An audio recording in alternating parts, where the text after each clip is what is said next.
Hey everybody, Dennis here. We're messing with this old 66 Ford 2000 again. Still having our electrical issues where she won't start. I actually got a new battery because I took that one, the other one to work, and charged it and tested. I charged it probably 6 hours and tested it every hour and a half, and it kept showing that it was bad. So it was only a year and a half old, so I took it by O'Reilly Auto Parts where I got it and got a new one. Let's see, and then I, like I said, got home and put it on and tried to spin her over, and man, it barely starts. It spins over a little bit, but anyway, the starter motor started smoking. I didn't even try to crank it 10 seconds, probably 5-10 seconds, and it started smoking. So I think it's pretty obvious my starter is shot. I'm gonna see what I would have to do to rebuild it. I've actually never rebuilt a starter motor before.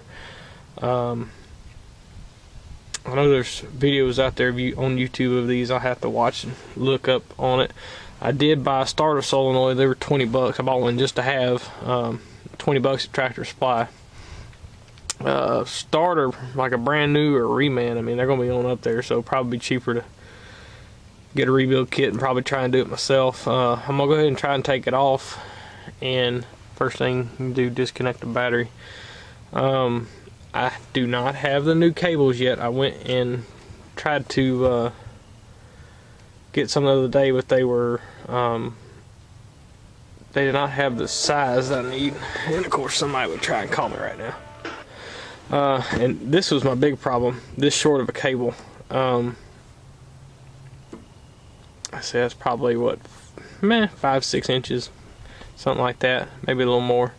The smallest one they had was 10, so I may just be able to use that 10-inch cable. We'll just have to see. I'll take all this off, and I'm rambling now, but yeah, I'm gonna take this cable off here at the solenoid. I'm gonna take this cable off here, which is the ground wire, and then I'm gonna take the starter motor off. Alright, y'all, I've went and got me some tools to take the starter motor off. Like I said, first off, make sure you disconnect your battery. I went ahead and disconnected the wire coming off of the solenoid, and got this zip tie loose here that was holding this butchered up wire that it was holding on to. Anyway, it is 9/16 or 14 millimeter. Unfortunately, I cannot find a 12.14 or 9/16 to break it loose, and I have a 12.14 millimeter, but I don't want to use that on these 6-point bolts to break it loose. Once it's loose, it's alright, but it could easily round off those bolts depending on how tight they are. There's only 2 that I see. Looks like there's a hole in the back for the third one, but there is not a third one there. I can't see one on the bottom side, on the inside. And I'm gonna try to break these loose with a wobble socket, but that's gonna be fun, I know. So unless they're just not that tight.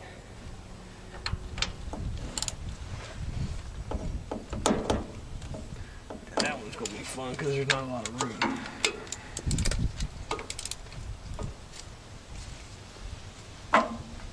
Okay, that one that tight.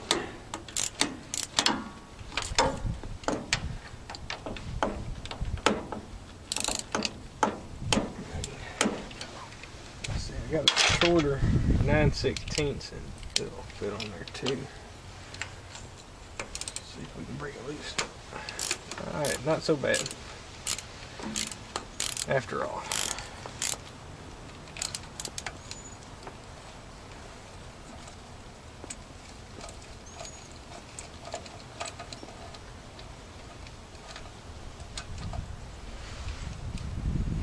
There's bolt number 1. Hopefully the starter won't just fall on the ground. It's definitely tilting back. It's one of those where you wish you had a third hand.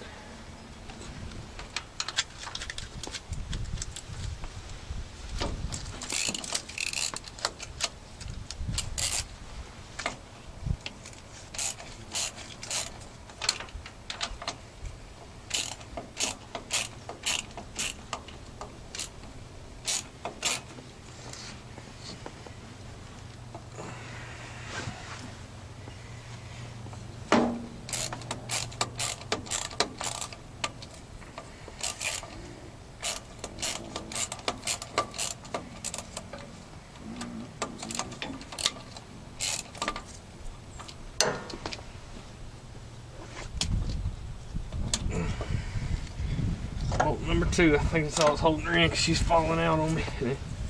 She ain't very light neither.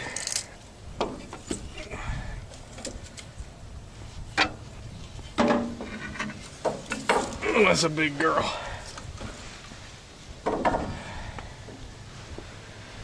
Let's see. Anyway, there she is. Spin her over. She's got one tooth that's got a little chip on it, but I ain't too worried about that. I'm gonna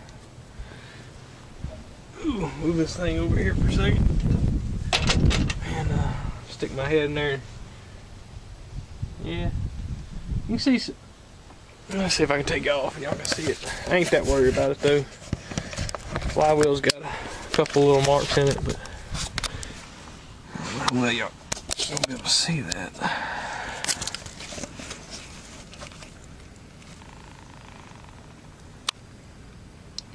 Just a little. I'm not worried about it though. I also think those are already angled just slightly, so the starter will engage it a little easier. But yeah, that's where we're at right now. Dirt dauber. But let's see, there were some markings on this thing here. And somebody had painted this tractor before I bought it. Actually, it's been a while since before I bought it, but trying to see where it was at. Whoa! It's under this wire here. It said something like drive or something. I don't know what that is about.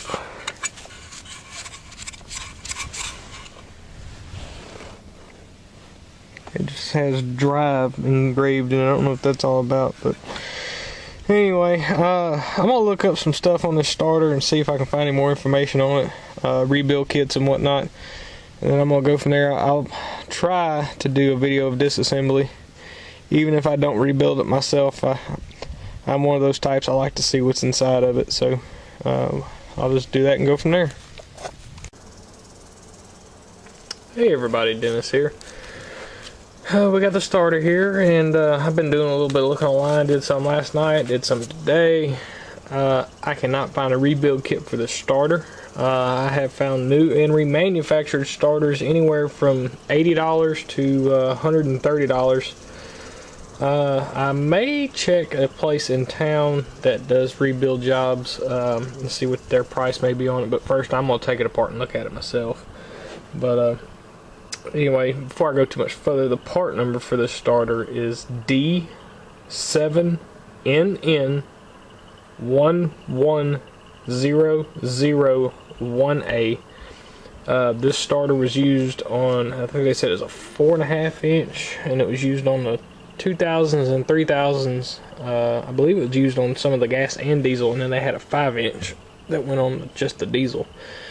It actually has, ooh, easy, a number right there, D0NF-11131-A2. It even has the Ford logo right there. Look that number up and it doesn't come back to anything. As a matter of fact, that number redirected me to the first part number I said. But oh, another thing I'll show y'all real quick. I'll show y'all where it started smoking out of, and actually you can see a manhandle this thing.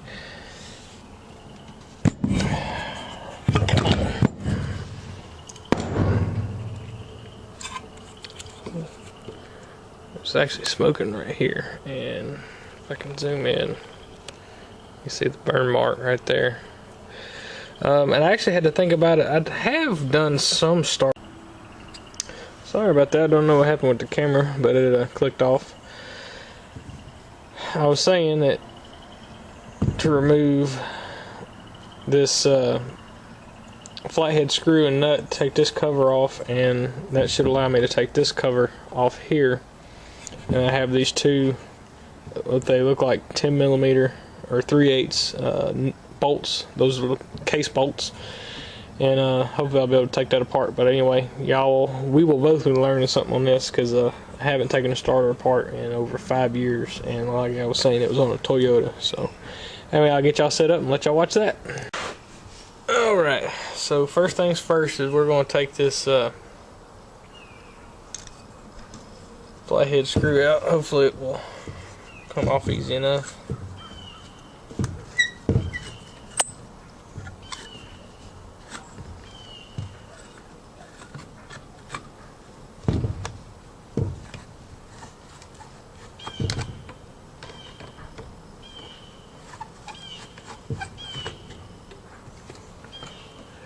Might not have to take that all the way off.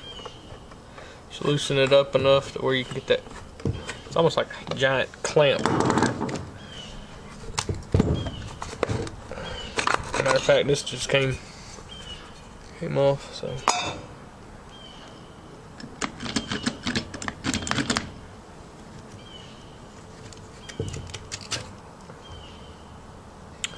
There's definitely some rust and corrosion inside of that band. I'm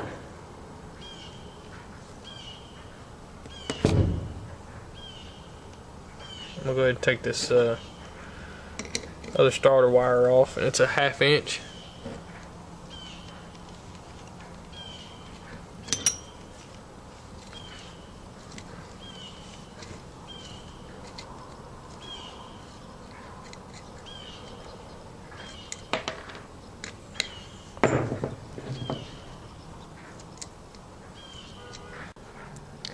Alright, y'all, I've been looking over the starter for about the past 10-15 minutes. I've also been looking online, trying to see if I can find some information on this joker, and no luck. And anyway, looking it over, I noticed something. Remember me telling you about that rivet right there, the one that started smoking when it got hot.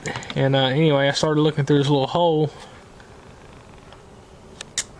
and you can see where the brush is there.